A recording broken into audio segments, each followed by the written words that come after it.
Arrancamos con este análisis. Existe una idea súper común allá afuera de que la profesión contable o financiera se trata básicamente de puro servicio al cliente, ¿no? Ya saben, arrastrar el lápiz, hacer números y mantener a las empresas felices. Pero la verdad es que esa suposición está fundamentalmente equivocada. Hoy vamos a explorar las verdaderas bases de esta profesión.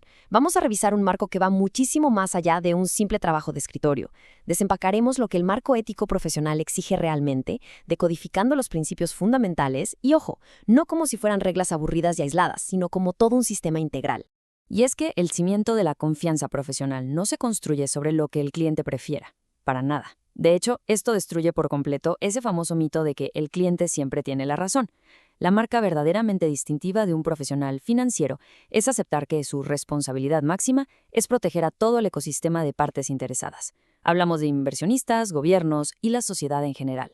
Básicamente, es actuar en beneficio del interés público. Este es el propósito supremo, el pilar que rige absolutamente todo lo demás. Bien, nuestra hoja de ruta para hoy incluye 5 puntos. 1. La arquitectura de la confianza. 2. El núcleo, integridad y objetividad. 3. La ejecución, diligencia profesional.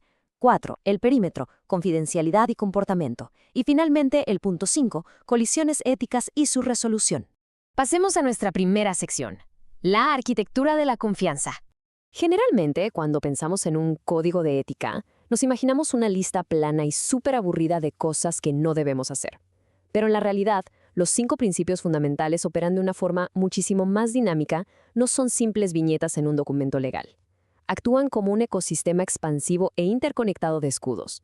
Literalmente, son capas progresivas de protección que defienden a la profesión desde todos los ángulos posibles, asegurando que ese propósito supremo del que hablábamos hace un momento se mantenga intacto frente a cualquier amenaza.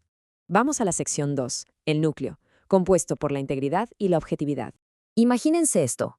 Antes de que un profesional pueda siquiera ejecutar una tarea o hablar con el público, necesita un estado mental inquebrantable.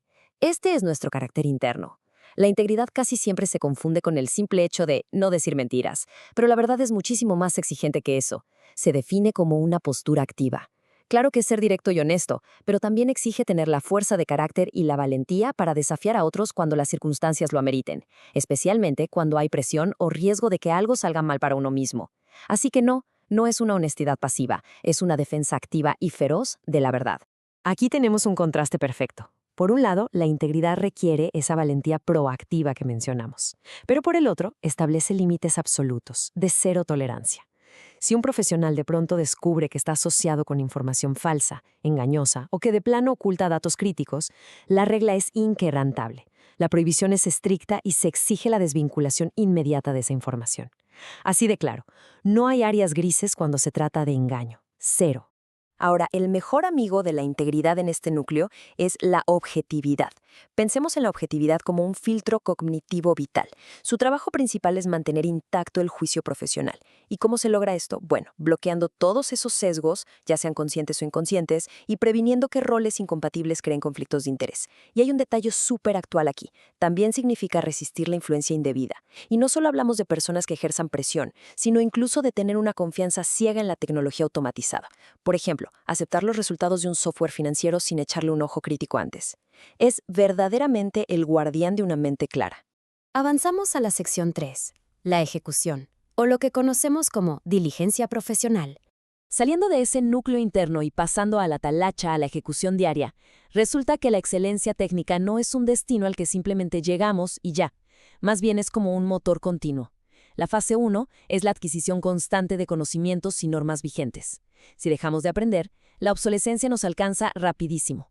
Y todo este conocimiento fresco tiene que alimentar directamente a la fase 2, que es la ejecución cuidadosa, minuciosa y oportuna en el trabajo de todos los días. Básicamente, aprender y ejecutar, en un bucle infinito. Pero claro, este motor continuo no funciona solito, necesita aceleradores y mecanismos de seguridad para no descarrilarse. Por un lado, una supervisión súper rigurosa garantiza que todo el equipo a cargo tenga la capacitación adecuada, lo que multiplica la competencia de todos. Por otro lado, necesitamos transparencia absoluta con el cliente sobre lo que nuestro servicio realmente puede y no puede hacer. Esto es clave para mantener las expectativas perfectamente ancladas a la realidad técnica y evitar malos entendidos. Entramos a la sección 4, el perímetro, que abarca la confidencialidad y el comportamiento. Al llegar al perímetro exterior, tenemos que analizar cómo interactúa el profesional con su entorno, con el mercado y con la sociedad. Ojo aquí, porque la confidencialidad exige una vigilancia activa contra las fugas de información. Y las zonas de peligro suelen estar en donde menos lo esperamos. Puede ser en una cena familiar, tomando un café con amigos, o durante esa fase de coqueteo con un cliente potencial que al final ni siquiera cerramos. Incluso exige tener muchísimo cuidado con la información dentro de la misma firma. Pero el dato más fascinante es la línea de tiempo. La obligación de confidencialidad es infinita. Literalmente sobrevive una renuncia, a un despido o a un cambio de empleo. La información que adquirimos jamás, bajo ninguna circunstancia, se puede usar para beneficio personal. Sabiendo que este perímetro de seguridad es tan estricto e infinito, surge una pregunta buenísima. ¿Existe realmente algún momento en el que sea ética y legalmente aceptable abrir las puertas de esa bóveda de información corporativa? Pues la respuesta es que sí, pero se divide en circunstancias súper específicas. El perímetro solo se puede abrir cuando es estrictamente requerido por ley, como en investigaciones legales formales o por un deber, como en las revisiones de calidad profesionales. También es permitido solo si la ley lo autoriza explícitamente y además contamos con el consentimiento formal de la parte involucrada. Sin embargo, sigue estando estrictamente prohibido soltar cualquier dato si se basa en hechos sin fundamento, en información a medias o si se le da a las personas equivocadas. Es decir, abrir este perímetro tiene que ser un movimiento absolutamente quirúrgico. Pasando al tema del comportamiento profesional, los principios nos regalan una herramienta heurística bastante ingeniosa. Se le conoce como la prueba del tercero razonable e informado. En palabras simples, actúa como un espejo social. Antes de tomar una decisión o actuar, debemos pensar, si alguien externo, totalmente neutral, pero con toda la información sobre la mesa, nos viera, ¿concluiría que esta acción daña la reputación colectiva de la profesión? Si la respuesta es sí, entonces estamos ante una infracción, así de sencillo. Y este mismo espejo social regula de una forma muy estricta algo de todos los días: cómo vendemos nuestros servicios profesionales. La mercadotecnia tiene que ser ética. Esto nos marca un límite comercial clarísimo, prohibiendo categóricamente andar de fanfarrones, hacer afirmaciones exageradas sobre nuestra experiencia o títulos.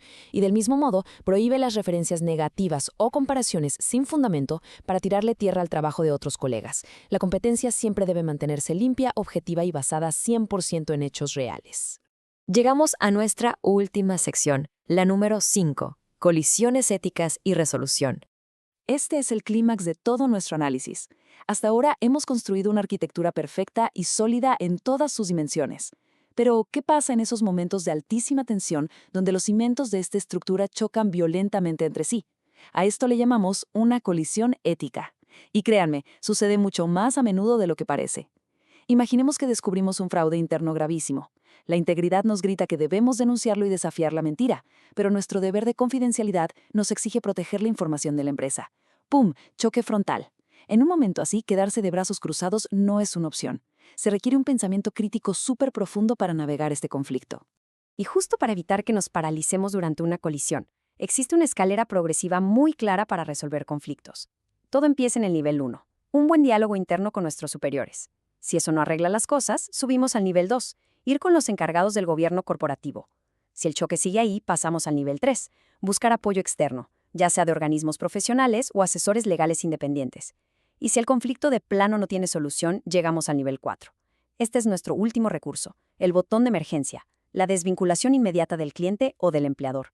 Y claro, siempre documentando exhaustivamente cada paso que dimos. El punto crucial de todo este análisis nos revela que cada principio tiene un enemigo natural. Piensen en la cobardía moral o hasta en la obsolescencia técnica. Pero la buena noticia es que para cada amenaza el marco de trabajo nos da una salvaguarda accionable y súper específica para contraatacar el peligro de frente. Es un sistema elegantemente diseñado para mantener el equilibrio en todo momento, incluso cuando la presión está a tope. Y todo esto nos lleva a un recordatorio fundamental. Después de aplicar todas las pruebas, consultas y darle 1000 vueltas, nos topamos con una realidad pesada, pero a la vez profundamente empoderadora. Y es que nadie más puede tomar la decisión final. La responsabilidad ética absoluta de aplicar el marco y resolver cualquier conflicto recae al 100% sobre los hombros del profesional de manera individual. En pocas palabras, la ética es algo que simplemente no se puede delegar. Con todo este conocimiento en mente, nuestra reflexión final no debe ser sobre memorizar reglas de un libro, sino sobre el carácter. Al observar todas estas capas de protección, desde ese núcleo inquebrantable de la integridad hasta el perímetro de nuestro comportamiento público, la gran pregunta que queda en el aire es: ¿Es esta arquitectura profesional lo suficientemente fuerte para mantenerse en pie cuando nos golpea una inevitable colisión ética? Con esto cerramos nuestro análisis de hoy. Hasta la próxima.